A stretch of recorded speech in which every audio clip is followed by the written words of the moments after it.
Now, there was some discussion on some Russian blogs about whether this was an organized withdrawal, and certain comments by certain Ukrainian officials, including the Ukrainian governor of Lugansk province, might suggest that the Ukrainians have finally decided that this policy of standing and fighting and defending every inch of ground is a mistake, and that it's better to carry out organized withdrawals from untenable and undefendable positions to shorten supply lines, shorten the areas straighten out the areas that have to be defended, and to save troops and equipment from certain loss.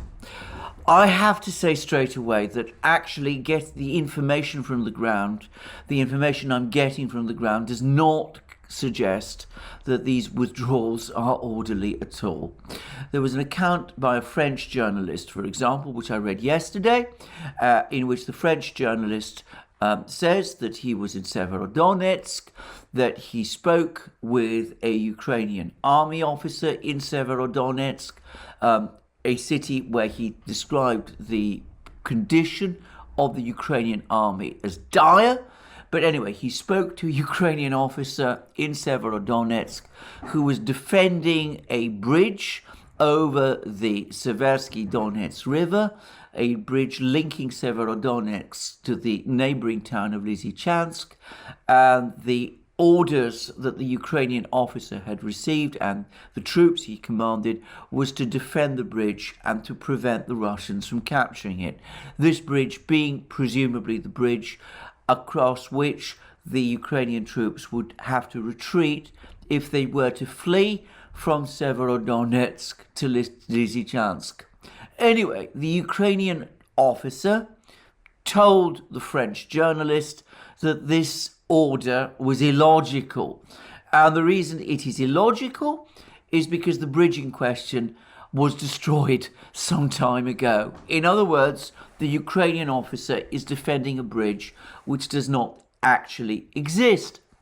Now, this is particularly extraordinary that this officer is apparently getting these illogical orders about defending a bridge which no longer exists from the Ukrainian High Command, given that I clearly recall about 2 weeks ago reports from many bloggers, information sites, multiple sources, both Russian and Ukrainian, which confirmed that this bridge had indeed been destroyed by a Russian missile strike. So it seems that the Ukrainian command, either the High Command in Kiev or the regional command in Kramatorsk, is not aware of the actual situation on the battlefields and is less informed about the information on the battlefields than some bloggers, both on the Russian and on the Ukrainian side. And I have to say that this is only just one indication of chaos and confusion and disorganization on the part of the Ukrainian soldiers who are still trying to hold out in these towns and cities across the Donbass. We've now seen a succession of Ukrainian defeats and collapses. We've seen the Ukrainian troops leaving Severodonetsk, leaving Krasny Liman, without putting up any kind of sustained resistance there. I suspect it's the same situation in Severodonetsk. And apparently there's a video, which I have not seen, of two Ukrainian officers openly quarrelling and almost coming to blows with each other as they argue about whether or not to retreat, and about the retreat that one officer ordered, apparently without the agreement of the other officer. All the indications are not of soldiers fighting determinedly and then carrying out structured withdrawals on the orders of their high command. It is instead of Ukrainian soldiers giving up when they realize that their position is becoming untenable, when they can't take any more of the shelling and the bombing, when they've lost all hope of final victory or even of survival, and therefore increasingly they either surrender, and there were some reports earlier on in the fighting in Severodonetsk that an entire Ukrainian unit of perhaps 500 men had essentially laid down its arms and surrendered. I can't confirm that, but that's what I heard. But either that they surrender or that they flee. And of course, this suggests that just as Severodonetsk has apparently fallen or largely fallen after just a few days of fighting, the Russians apparently were prepared for a siege and battle in Severodonetsk that would last several weeks. But as I say, it seems to be ending after just a few days. Just as Severodonetsk, resistance in Severodonetsk has collapsed quickly, I suspect that resistance in Lysychansk, where the Ukrainian forces are admittedly more numerous and perhaps better organized, and where the town is somewhat more defendable as it is on higher ground, but nonetheless I expect that resistance there will also collapse fairly quickly as well. So no organized orderly withdrawals, rather a chaotic collapse as the Ukrainian forces in northern Donbass find it increasingly difficult to keep on fighting. And we're getting further reports also, by the way, that the Russian troops now are definitely closing in on Slavyansk from the east. The major Russian grouping in the north, in Izium, has not yet begun its principal advance towards Slavyansk, but it does look as if that will be activated fairly soon. And then Slavyansk itself, the northern part of the Slavyansk-Kramatorsk conurbation, where the Ukrainian military headquarters covering the Donbass is located, and many thousands of Ukrainian troops are also located. Well, that force also will soon come under the same kind of pressure that we've seen in Severodonetsk and Lysychansk. And I would say Severodonetsk before the war was a city, a town of around 100,000 people. So we're not talking here about a small place. It's not as big as Mariupol. The Mariupol-Lysychansk conurbation is not as big as Mariupol was. But nonetheless, it's clear that the Russians are able to capture these places much more quickly than they could do earlier in the war. Now, this brings us back to the question of what Ukrainian tactics are. And I come back to the suggestions that many have made. The most eloquent and erudite commentator on this has been Scott Ritter, about what the Ukrainians ought to be doing, and perhaps some think are doing, which is building up their forces in the rear, re-equipping with Western weapons, holding on in Donbass for as long as possible to keep the Russians at bay, whilst the Ukrainian army is being built up in the center and west of Ukraine, also that Ukraine can then launch these great counteroffensives, which Ukraine has been talking about for many weeks now. And I have to say, I've always been a bit skeptical about this, because as I've said before, I see no evidence that Ukraine is indeed following that policy. I see no sign of Ukrainian forces being actually built up in central and western Ukraine in the way these commenters think. And I've seen no sign that the policy is being implemented as people say. And besides, I think that the extent of US military support for Ukraine is actually being overstated. Well, I'm now going to be even a bit more definite about this. Not only do I see no sign of Ukraine holding its troops back, building up its reserves in central and Western Ukraine in the way that rational people like Scott Ritter think it ought to be doing and assume it is doing. On the contrary, what Ukraine seems to be actually doing is feeding troops, more and more of its troops, into Donbass as it tries to hold territory there. So that instead of building up its forces in central and western Ukraine, it throws them into the battle as soon as new formations are created and as soon as Western supplies arrive. And already we've seen how the M777 howitzers have been apparently deployed in penny packets to the Donbass and Kharkiv fronts, with many of them apparently already destroyed. We see how the FH-70 howitzers supplied by Italy are meeting the same fate. We see also reports that Ukrainian troops, now re-equipped with these Polish tanks, are also being thrown into the battle in Donbass, where no doubt they will all be ground down and destroyed by the Russians very quickly. So instead of building up forces in central and western Ukraine, the better to hold on.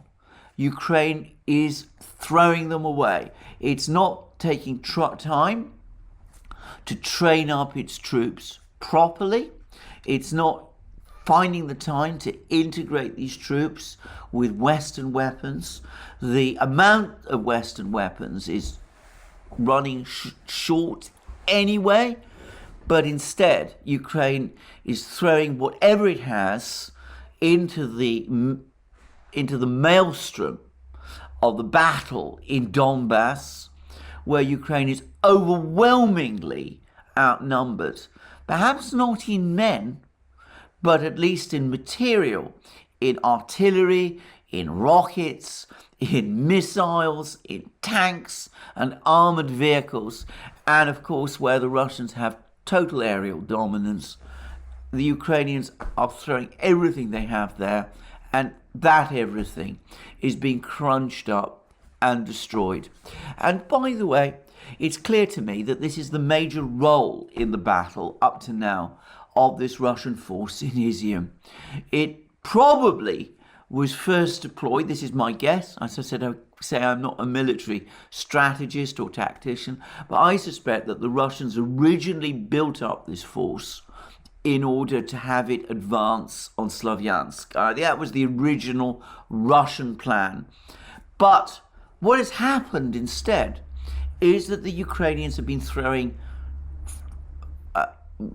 unit after unit, Ukrainian unit after unit, against this Russian concentration. In Izium, they've been trying themselves to cross the Severodonetsk river to cut off this Russian force in the flanks. They've been resisting it, trying to block its advances south from Izium towards Slavyansk.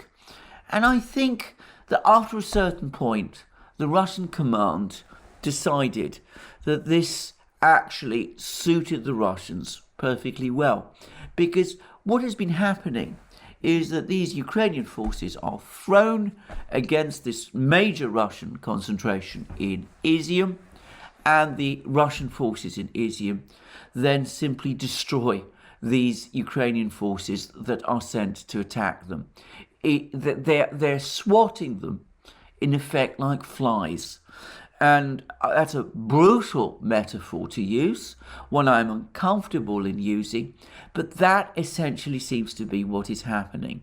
And the same has been happening on the flanks of this great battle that's been taking place in Donbass. We heard a great deal a few weeks ago about the Ukrainian counteroffensive northeast of Kharkiv. It was all over the Western media.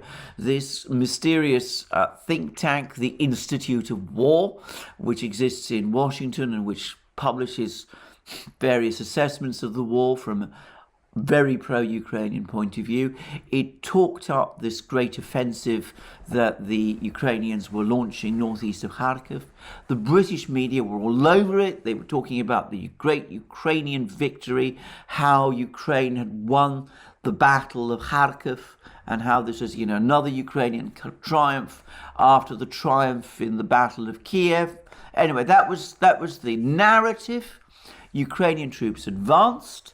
They tried to reach the Russian border. They got there in one or two places. They were then basically started to run out of supplies. The Russians then started to counterattack. The Ukrainians have been steadily driven back towards Kharkiv, which is once more very much within Russian artillery range. In fact, the Russians are now regularly shelling Kharkiv again. But more importantly, it seems that this attempted offensive northeast of Kharkiv, one which it turns out relied heavily on use of these M777 howitzers amongst other weapons, this counteroffensive in northeast Kharkiv, despite the fact that the Russian forces in this area were relatively limited in number, well, it has apparently been repulsed, with the Ukrainians experiencing very heavy losses.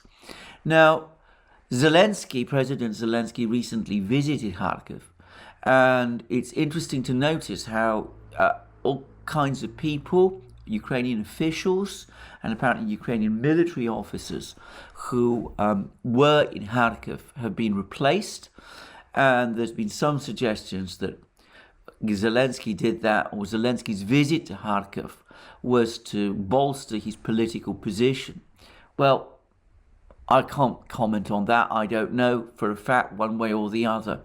But it does seem to me that the fact that there's been this mass removal and replacement of people, both civilian and military, may well be connected with what is increasingly looking like a debacle, not at all a victory, for the Ukrainians northeast of Kharkiv. And of course, going to the other end of the Donbass war, we've also been getting more and more reports about this, what actually happened at the start of this Ukrainian counteroffensive in Kherson region. Now again, this was massively talked about in the British media, and I actually read, I think it was in the Daily Telegraph, a report about how the Ukrainians were sending out messages to the people of Kherson city, telling them, hold on, we're coming to liberate you, to drive out the Russian occupiers. Well, it turns out that the Ukrainian forces that were trying to move towards Kherson, they were very quickly spotted by Russian drones and other surveillance means, and they were quickly shelled by Russian artillery, and the Ukrainians have again had to pull back, apparently experiencing extremely heavy losses. Now, there's some talk that the actual headquarters, the Ukrainian headquarters in Nikolaev that was commanding this offensive, has been destroyed by the Russians with heavy loss of life, that there was a missile strike on this headquarters, and that up to 3 Ukrainian generals were killed there. Well, there was a missile strike, a Russian missile strike on Kherson, on Nikolaev rather, whether it really did hit headquarters, whether so many Ukrainian officials were indeed killed, whether 3 Ukrainian generals actually did die in this strike. All of that I don't know, and I'm not going to try and speculate and guess about this. All I would say is that there is some evidence, there's some talk that the Ukrainians are still planning to renew their attack on Kherson. But I have to say that I suspect if they do, the outcome will be the same as what we saw in northeast Kharkiv and as what we've just seen in Kherson as well. Another defeat with heavy loss of life. Now, there is clearly increasing criticism within Ukraine of this very strange strategy of trying to hold on to ground everywhere, to give orders to soldiers to go on fighting in hopeless positions.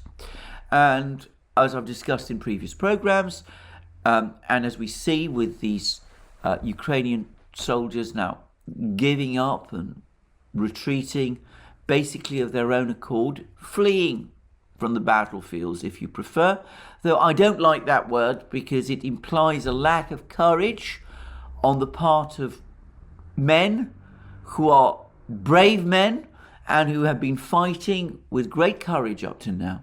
But anyway, as we see these disorganized retreats, as we're getting more and more complaints from more and more Ukrainians within Ukrainian society about the way in which the war is being conducted. And there's been some suggestions that the mood in Ukraine is darkening and is turning against the Ukrainian government, and that the government itself is becoming increasingly uneasy and insecure. And there are some telltale signs which may suggest that that is true. Some days ago, the former president of Ukraine, Petro Poroshenko, who is a political opponent of President Zelensky, and who is, by the way, being prosecuted by President Zelensky's officials, this person Poroshenko tried to leave Ukraine, to flee Ukraine, as some people said, and to go to Poland. And he was turned back at the border by the Ukrainian border police. And this has created complaints. It's a very strange incident. There's been no real explanation for what Poroshenko was trying to do or why he was trying to leave Ukraine. And the whole affair is extremely odd, but it does suggest that there's some tension within the Ukrainian political system.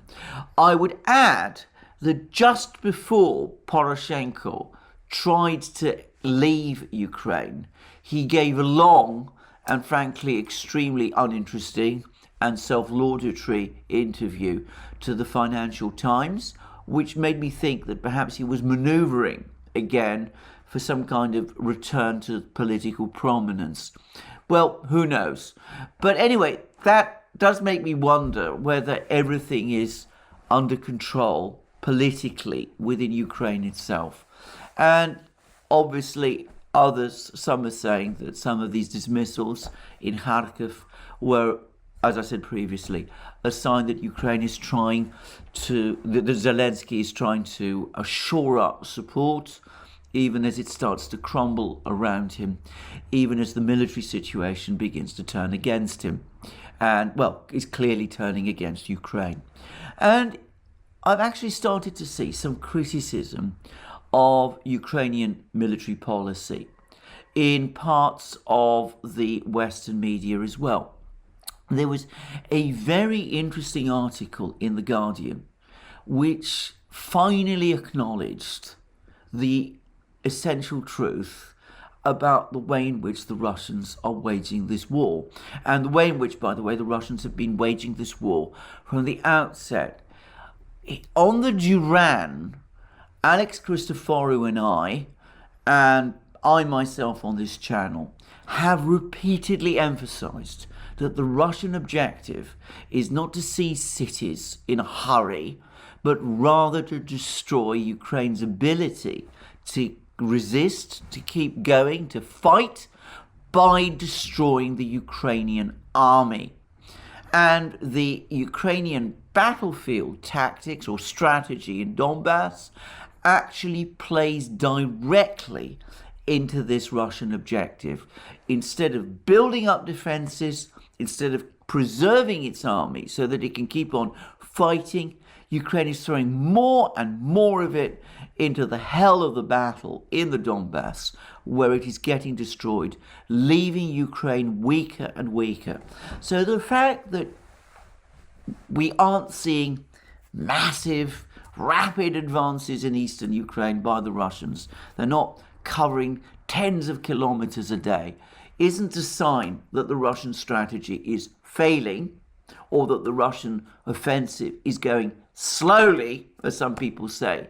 On the contrary, it is a sign that from a Russian point of view, their Clausewitzian strategy of destroying the Ukrainian army is working well. And even Zelensky now admits that Ukraine is losing 60 to 100 men a day killed. It's probably much more than that. And 500 a day wounded. And again, it's probably far more than that. In my program yesterday, I mentioned how Ukrainian commanders in Severodonetsk, Lysychansk, according to a BBC journalist says that the Ukrainian commanders had told him that they basically ceased to count their casualties. So that gives us a sense of the scale of the disaster that is overcoming the Ukrainian army in Donbass. And I've also explained why I think Zelensky and his officials persist in this misguided strategy, even as the Ukrainian military leadership, the general staff of Ukraine, have apparently continuously advised against it. They've continuously advised against these misconceived counteroffensives, these attempts to regain territory which are achieving nothing except resulting in heavy loss of life for Ukraine. And they've also advised against this policy of standing and fighting at every place and at every inch of ground. And Zelensky and his political advisors have been rejecting this advice from their military leadership, because their objective is not to try to defeat Russia in battle, but to try to position Ukraine to get Ukraine into a stronger position in terms of the political negotiations, the negotiations that they expect will eventually happen and which will end the war. So they want to retain at any cost some presence in Donbass so that Ukraine can continue to claim Donbass when Ukraine sits down and negotiates with Russia. They want to have their troops on the Russian border in and around Kharkiv, so that the Russians are not able to make any claims on Kharkiv region. They want to regain control of at least parts of Kherson region, perhaps even Kherson city itself, so that they can retain these territories, or at least make a claim to retain these territories in negotiations. And until they achieve battlefield successes, which will enable them to try to recover some of this lost ground, they will continue fighting, because they do not want to be maneuvered into negotiations from a position of retreat and defeat and weakness, in which case they might be compelled to make concessions, territorial concessions, which they don't want to make. And this also explains US military supplies to Ukraine. The US has supplied Ukraine with considerable military equipment. It's not been successfully used to mount any kind of counteroffensives, but its purpose is to keep Ukraine fighting and holding on in all these territories in the east of Ukraine until supposedly the Russians tire themselves out, that the Russians suffer such heavy losses themselves that they start to retreat and fall back in places and are forced to come to the negotiating table and are obliged to negotiate with the Ukrainians and basically accept something far less than their initial objectives. And of course, there's also a hope that the Western sanctions will eventually force Ukraine to the same position. Now, this is, as I said in my previous program, an astonishing policy for Ukraine to follow, throwing away the lives of its soldiers in order to try to win bargaining points in a negotiation which Ukrainian leaders appear to know that is is coming. But what is really remarkable is that it's clear that it isn't just Ukraine that is approaching this war in that fashion. It is the United States as well. It is the Biden administration that is urging Ukraine to follow this strategy. And we know this because we've actually now had it from, as we say in Britain, the horse's mouth. President Biden himself has now given written an op-ed for the New York Times in which he says what US objectives are. And I'm going to quote some extracts. He says the following: "We do not seek a war between NATO and Russia. As much as I disagree with Mr. Putin and find his actions an outrage, the United States will not try to bring about his ouster in Moscow. So long as the United States or our allies are not attacked, we will not be directly engaged in this conflict, either by sending American troops to fight in Ukraine or by attacking Russian forces." That's President Biden speaking.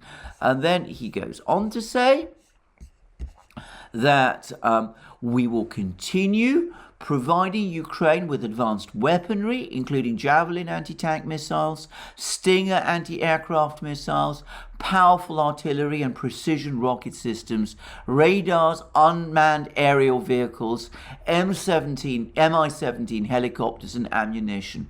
We will also send billions more in financial assistance as authorized by Congress. We have moved quickly to send Ukraine a significant amount of weaponry and ammunition so it can fight on the battlefield and be in the strongest possible position at the negotiating table. So, it's no longer outright victory. Even the administration, the White House, seems to have realized that that is beyond reach. It's not regime change in Moscow anymore. That was clearly the agenda in February and March. That was what the economic war was all about. It's now trying to save as much of Ukraine as possible, trying to deny the Russians the objectives they set for themselves at the start of the war: Donbass, recognition by Ukraine of the loss of Crimea, those sort of things. Obviously, we don't want the Russians acquiring, also the US doesn't want the Russians acquiring Kherson region and Zaporozhye and Kharkiv and all those places. It's no longer achieving victory. It's trying to return to something like the status quo, a situation where presumably the Russians hold on to Crimea and pull back to the original ceasefire lines that were negotiated in 2015. And that's why Ukrainian troops are being sacrificed in their hundreds and probably the thousands, probably every day, in Donbass, as they're sent to their death or wounding or into hell. How they describe this war. It's in order to prevent what is now increasingly looking like a debacle, turning into an outright defeat, a defeat for Ukraine, obviously, indeed a catastrophe for Ukraine, but perhaps more importantly, a debacle for the Biden administration and its backers, and of course for the neocons as well, to hold the line at the cost of Ukrainian lives, in the hope that the Russians will somehow at some point tire of this war, and in the hope also that the sanctions on Russia finally start to have some of the desired effects, not perhaps causing the Russian economy to implode. That was the hope in February and March. I don't think anybody, even in Washington, expects that anymore, but hoping that perhaps the Russians will start to feel the pinch, They'll decide that this has gone as far as it can go, that the losses that they're experiencing are too great, that the economic losses that they're experiencing are too great, that the United States has signaled that it's giving up regime change in Moscow, and therefore that the Russians can themselves call it quits. That seems to be now the plan. That's the Biden administration's plan. They know that they're losing in Ukraine, but they're reinforcing failure in order to prevent an even greater defeat that may now be looming on the horizon. And we see how this is now creating increasing confusion, because there has been this enormous discussion over the last few days and weeks about supplying Ukraine with long-range missiles. And this has been a bizarre stop-go affair. One day we're told that these missiles are going to be supplied. Other days we're told that they won't be. It's not even clear what's being discussed anymore. Is it multiple rocket launch systems of the M270 variety? Is it the lighter wheeled systems? Clearly, it's not going to be ATACMS, long-range missiles that can launch deep into Russia. Something is going to be supplied. It's unclear what, and it's unclear to what precise purpose and end. Let's just go back to that list of weapon systems that Biden mentions or refers to in that op-ed in the New York Times. He talks about advanced weaponry, including Javelin anti-tank missiles. Well, the Ukraine has already had thousands of these things sent, and they proved ineffectual. Stinger anti-aircraft missiles. These have also proved increasingly ineffectual. Jacob Dreisen did a brilliant video some time ago, and I would again advise everybody to go to the Dreisen report for clear-cut analysis of what's happening in the war.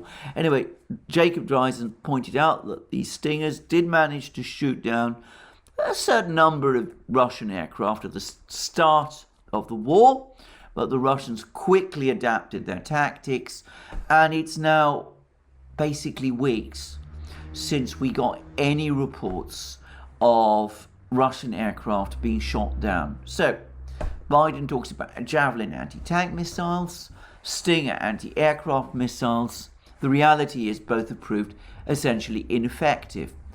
And then, of course, Biden goes on to say powerful artillery and precision rocket systems. Now, the artillery is presumably the M777 howitzers, which, as I said, have had limited effectiveness and failed in the Great Kharkiv counteroffensive. Precision rocket systems presumably refers to the multiple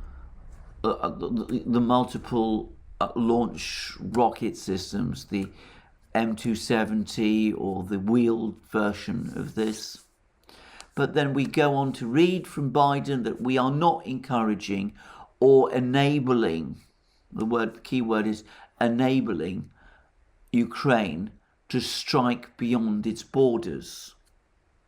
So it seems that whatever systems, rocket systems, the United States is going to provide to Ukraine, they will not be the really powerful, very long-range rocket systems that apparently Ukraine was seeking and which it was hoping it could use to attack Russian bases and logistical supply points and ammunition depots and those sort of things deep in Ukraine, deep in Russia itself. So that idea, it seems, has been completely abandoned.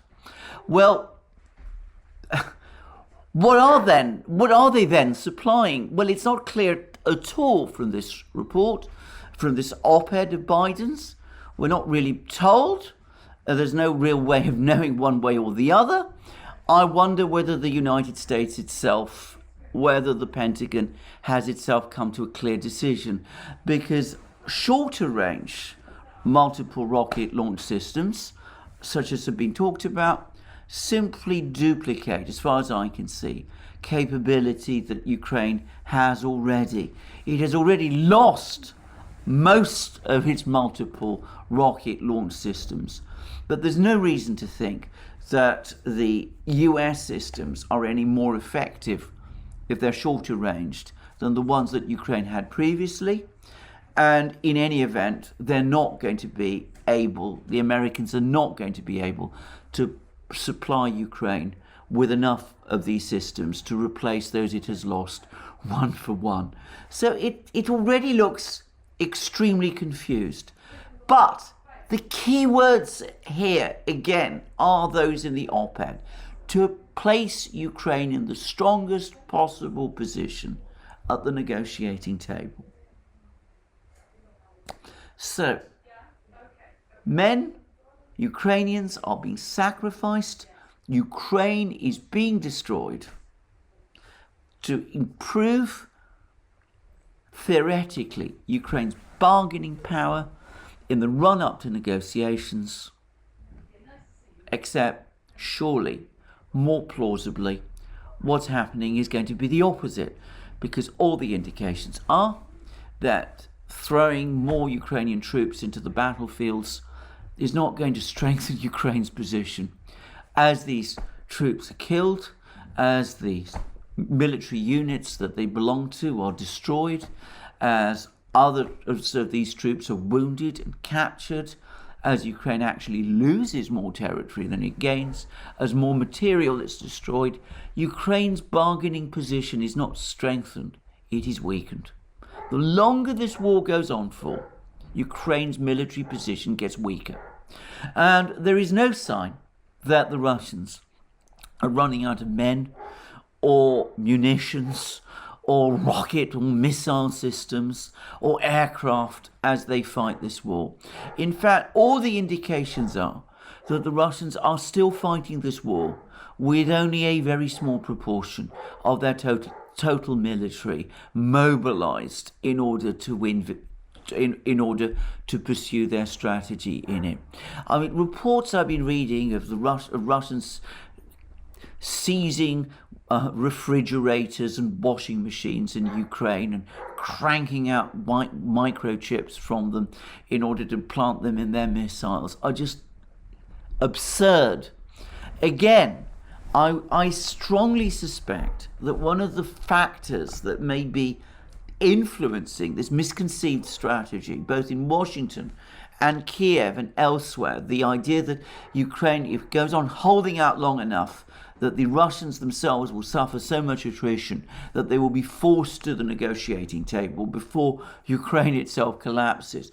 That all of this is based on assumptions about Russian losses of men and material based on Ukrainian claims, which, to say it frankly, are wildly unreliable and almost certainly highly exaggerated. If that is correct, then this war of attrition is not one that Ukraine can hope to win. It's clearly one, instead, which it is clearly losing. Now, I'm going to say something else, which is that even if some of these guesses about Russian losses are true, Western powers cannot be certain of this. And hoping that Russia runs out of men, machines, and experiences problems in its economy before Ukraine collapses. It seems to me that this is an incredible, reckless gamble with Ukraine and its future, which Western leaders, to be straightforward about it, have no right to make, given that the intelligence, the information, cannot be fully reliable. Anyway, I'm going to now quickly turn to other things. We now have more information about this oil embargo idea. It turns out that the European Union itself doesn't really have much faith in it, because they're already saying that if it fails, they've already got a contingency plan. If EU countries running short of oil start to buy oil from Russia going, circumventing the embargo? Well, the EU was going to impose tariffs on Russian oil instead in order to try to price it out of European markets. That doesn't suggest great confidence in this oil embargo idea. I have to say anyway that this whole oil embargo seems to me extremely odd from almost every conceivable point of view.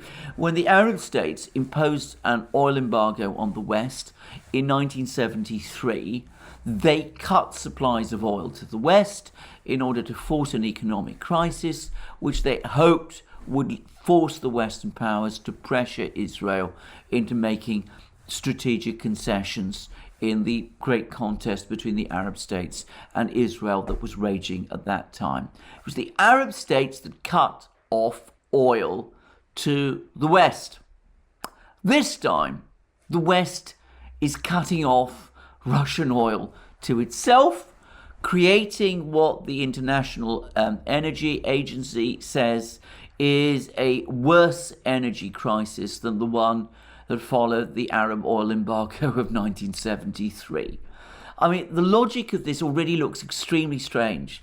It seems like a kind of reverse embargo, or perhaps more logically, an energy embargo that the Western states are imposing on themselves and, of course, on their own populations and their own industries. Anyway, the consequence of this embargo idea, this oil ban, is that the ruble immediately strengthened, suggesting that the money markets, the financial markets, at least in Moscow, assume that it will result in higher oil prices and therefore an increase in the Russian trade surplus, leading to a further rise, a further strengthening in the ruble. So that's so much for that. Now, the other thing is that, as discussed some days ago, about a week ago, on the 25th of May, the United States did indeed drop the waiver that Russia had that enabled the Russians to pay American bondholders in dollars. American bondholders of Russian bonds, I should say, in dollars. Well, that was supposed to force Russia into default. Now, the Russians have come up with an idea, and it is obviously an echo of the completely successful gas for rubles scheme. What they're proposing is that American holders of Russian bonds, open corresponding accounts in Russian banks, presumably Gazprom Bank. In other words, they open dollar and ruble accounts, and the Russians will pay the amount of the bonds into the ruble account held by these bondholders in these Russian banks. They will pay the money in rubles into this account, and then the bank will convert those rubles into dollars and pay those dollars to the bondholders. So the bondholders get paid in dollars, the Russian treasury pays the amount in rubles, and it's left to the bank, the Russian bank, presumably Gazprom Bank, to convert those rubles into dollars by presumably selling those rubles on the international money markets, or perhaps even the Russian money markets. Now, I don't see what the fundamental objection to this idea is, but if it's carried out, obviously, Russia will not be in default, because the bondholders will get their money. I suspect the Treasury, the US Treasury, the White House will not be pleased. They've been pulling every stop to try to force what they call a default upon Russia. And it's conceivable that they will warn the bondholders that if they do open these corresponding accounts with Gazprom Bank, then they're breaching US sanctions. Though I think that's a stretch, and I'm not really sure how that is true. The danger that the US government runs, if it does that, is that it would become even more obvious than it now is, and I mean obvious in legal terms, that it's not Russia that is defaulting on its financial obligations. It is the United States government that is preventing American bondholders, American creditors of Russia, from receiving payment for their loans, for their bonds. And I can't help but think that if the US government continues to push this to the extent that it is, then that opens the route for a massive court case by the bondholders against the US government itself, and one which the US government might struggle to win. Anyway, there we are. No indication of a Russian economic collapse, no indication that the Russians are running out of men or munitions or machines in Donbass, accumulating losses for Ukraine in Donbass. Lives being thrown away on the battlefield in Donbass, Ukrainian lives, for no useful purpose, to delay a total defeat, to hope against hope that the Russians will lose the will to keep on pushing, and that something might turn up and that Ukraine might win on the negotiating table what it's so manifestly losing on the battlefield. Confusion even about the weapon systems that the United States is going to send to Ukraine. It's not a good picture. Surely the right thing to do is to put aside all considerations of face. Tell the Ukrainians, look, even you accept negotiations have to take place. Negotiate now, make peace, accept, as Kissinger said, that may mean heavy concessions to the Russians on territory. That may be very, very difficult for you, but realistically, it is your only option. We see that President Biden is not prepared to give Ukraine that advice. That's what his op-ed in the New York Times essentially tells us. So it looks as if this thing is going to grind on through the summer months, with perhaps a Ukrainian collapse sometime in the autumn. I'm not, as I said, going to commit myself to any timetables there. And perhaps ultimately an economic crisis in the West, even worse than the one we are now expecting, as oil and food both start to run out. I hope wisdom prevails. I hope somebody finally grasps that this economic war, this military conflict in Ukraine, are not turning out as expected or as hoped, and that the best thing to do is to seek peace. Perhaps a few glimmers of understanding of this are starting to appear. Let's hope so. Thank you again for joining me for this program today. I look forward to you joining me again in future programs on this channel. Remember, you can find us also on our other platforms, Rumble and Locals. If you join us on Locals, you will be able to participate in the exclusive content that we publish there, and of course in my live streams, which take place on Locals exclusively every Wednesday at 1400 hours Eastern Standard Time. Every Wednesday, I should say, except next Wednesday, when I am on leave, at least in the evening, on a walking holiday in the Peak District. But other than that, I'm doing live streams on Locals every Wednesday. And of course, we're on other platforms too, on SuperU, the new free speech platform, on Odyssey, or on our Telegram channel. You can find us there. And you can support our work via Patreon and Subscribestar, and also by going to our shop, buying the great things that you will find there, our magic mugs, our hoodies, our t-shirts, our hats, all of those great things. And last but not least, if you've liked this video, please remember to press the like button, and also please check your subscription to this channel. Well, that's a 55-minute video, long enough I think for anyone. More from me anyway soon, and have a very good day.